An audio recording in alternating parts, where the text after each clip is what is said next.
I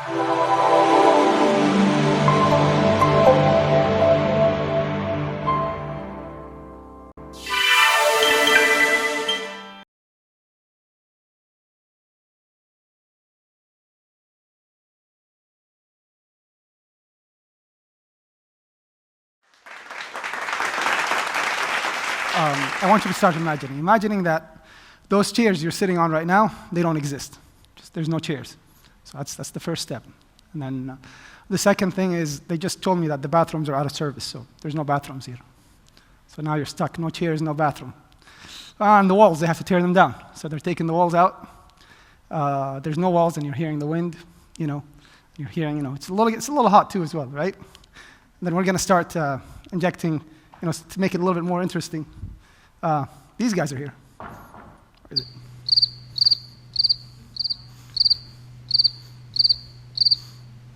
Can you hear them? They're all around. How does that sound? You guys liking that or not? It's looking like it's an uncomfortable place, right?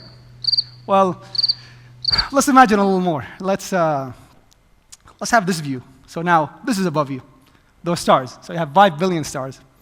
And, make it a little bit more interesting. We're going to think about some friends, your best friends, your family. A little bit campfire, some good food, some good music. And you're sitting out there. That's a little better, right? Maybe open spaces. Wake up, I'm going to go for a walk. I'm just going to go for a little bit of walk. The open spaces, the serenity. And you know what? A small touch of magic. What is this? This is my world. Welcome to my world. My name is Ali, and I created TEDxAUK Adventure about 7 years ago. But before that, I had a previous life, which, about 12 years all over the world. I've worked in Alaska, I worked in offshore Abu Dhabi, in the mountains of Oman, everywhere in the corporate world. And I loved it. I loved every piece of it. But then I made that jump, and I'm doing this right now. And, I've had many titles. Some of them are big, some of them are small.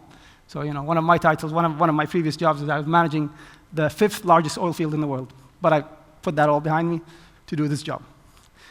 But my favorite title out of all of them is, actually, I'm a storyteller.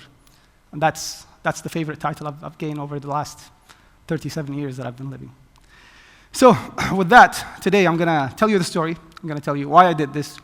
Actually, it's not my story. It's kind of your story, because it's the stories about the people and the region and why I've done this.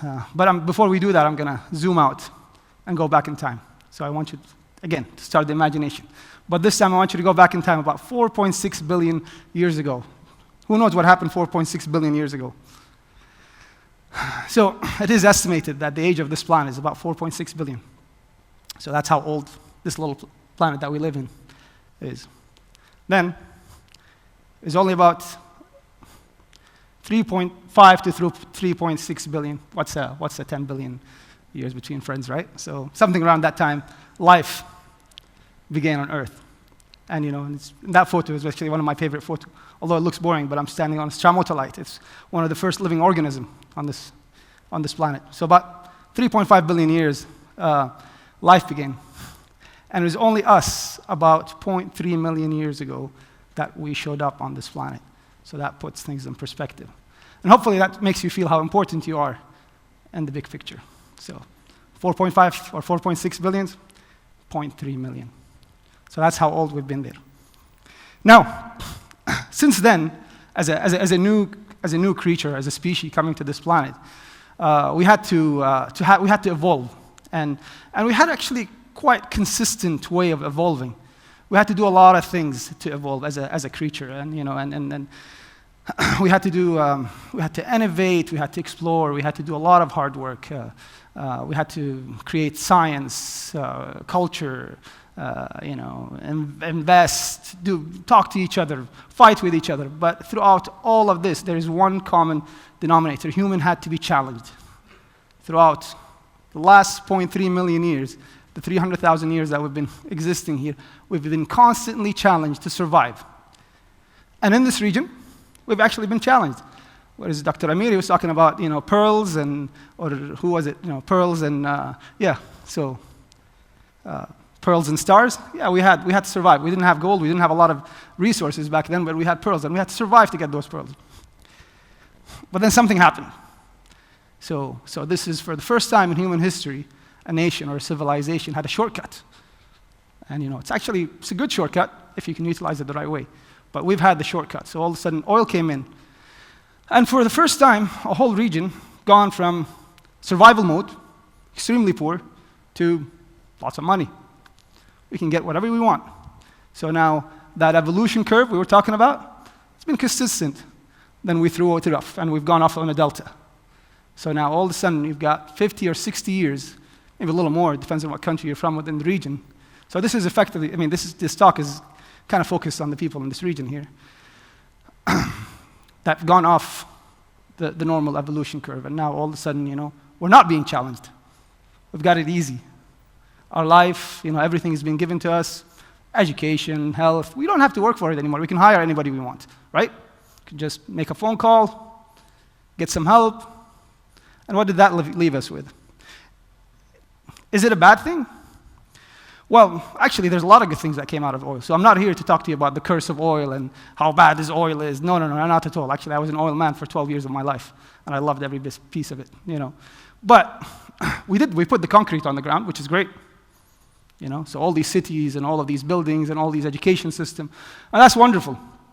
And maybe I'm a little harsh with the word clueless, but we've left the people unchallenged.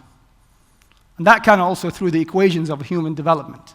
That kind of through of 300,000 years of wake up, you need to work hard to survive, to all of a sudden wake up, oh, I've got no purpose.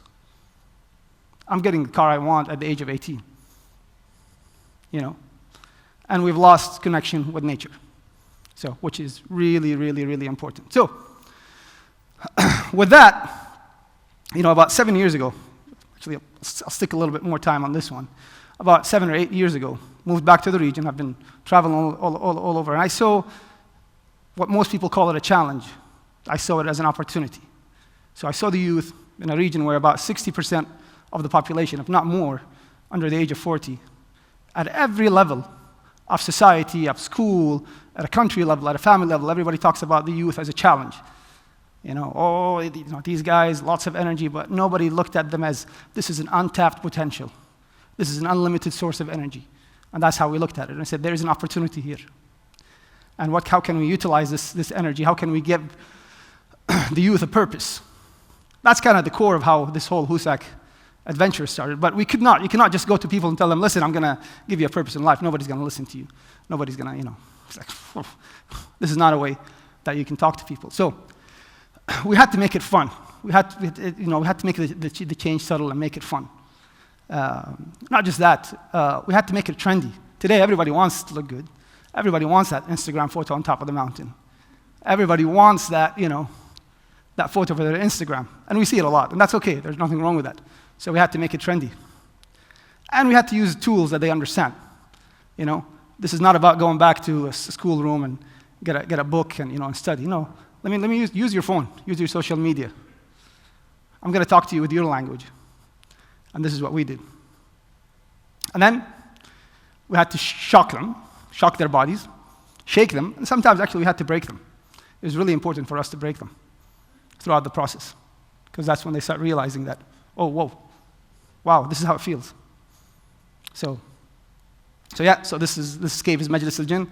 This person is hanging about 160 meters off the ground with just a rope, reminding us how fragile life is and how little we are when you're in space.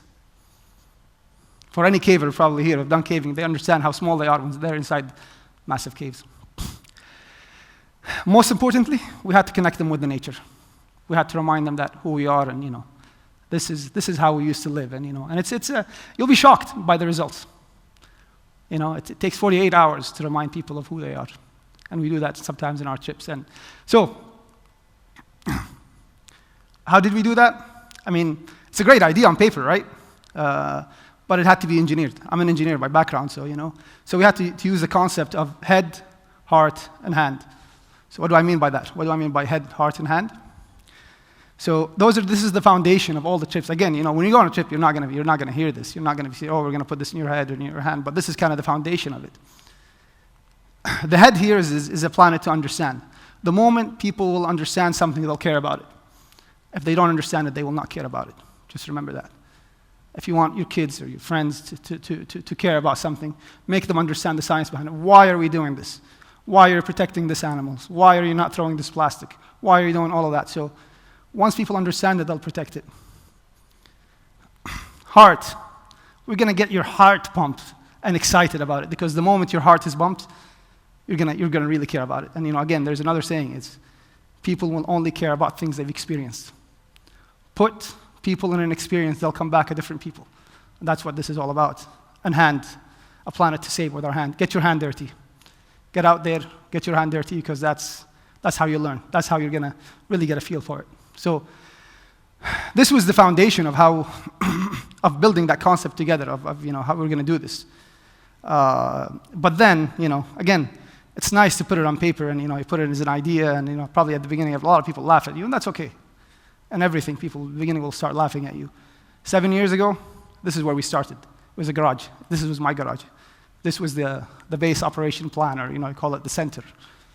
Today we have 5 centers across the Gulf and 6 in process and in progress. So, so it's okay to start small. It's okay to start with a small idea. And, at the beginning, we weren't sure how is this going to work. We saw the effect. We saw the effect of nature on people, but we didn't know how this is going to grow. It was tough at first. Tough because you have a lot of diverse groups. People come from different backgrounds, different mentality, and we had to manage that. And, there was 3 elements. I totally believe that if you remove them from every human, they're actually good people. And this is the kind of another foundation, or 3 things that we don't do when we're there. We stripped people. We told them, you cannot talk about your religious background, your religious views. We're not interested about that. We're all different. You cannot talk about your political views, because we really don't care about it. And then number 3, please don't bring your work stress with you. Once you take these 3 elements out of every human, we actually end up with great people. And everybody thinks, whoa, everybody here is great. Yeah, those are great, because you removed all these 3 elements that creates heated discussions and and put walls between us as humans. Because that's the first thing we do, is we build walls. So bringing all these diverse groups together and putting them, this is actually one of my favorite photos. It's just, see how diverse that photo is. That was a key element to the success of this project. Where did we go? Did we have to travel? Did we go far? No, actually, we started using our own land. It's harsh and unforgiving, but it's beautiful and untouched. This is the mountains of Oman. This is kind of where we started. And we've been exploring the Arabian Peninsula since then. Oman, UAE, Saudi. Most of the photos you've seen here are from there, except for the snowy ones. So using the mountains, or using our own land to get back into who we were. So that was another thing that we've done. Just a small statistics is, since we started, that shows you how this has been raging like a wildfire. So about 2013, 73 people. Now we're averaging about 2,000 people a year. So a lot of people have been going through this and became part of this community. So we did create a community. And not just a community, it's almost like an industry, which is the adventure travel tourism in the region. It's entertainment/adventure travel. I actually more like it human development more than anything else. So since then, tens of people have stopped taking drugs. This is probably one of the best things, one of my best things. And hundreds have stopped smoking. Thousands have changed their lifestyle to a better lifestyle, but all have become ambassadors to protect this planet. And that's the most important thing for us today. So that's one of the outcomes. This is not an overnight change. So this is a warning. This is we've been doing this for 7 years. Probably going to be doing it for a long time from now. It will take time. It took us 60 to 70 years to go off on that delta. It's going to take us years to bring it back to the normal evolving curve. But since then, as I said, we created an industry, a path with a purpose for people, so you don't have to go to a regular job.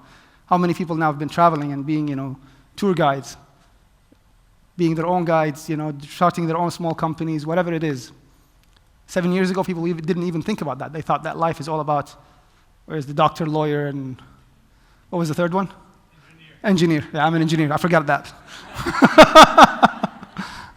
So people thought that this is it. This is the path, the career path you have to take, but it's not. Actually, there's a lot more in life that you can do. A fun job. You can still have fun and do it. And that's where you know, they said the change, once the change happened, the change is forever. For me, this is it. This is the story. The voyage have started, and it won't stop since then, you know. So this is the story of why I'm here and why I'm telling you the story. Change is in progress. Thank you very much.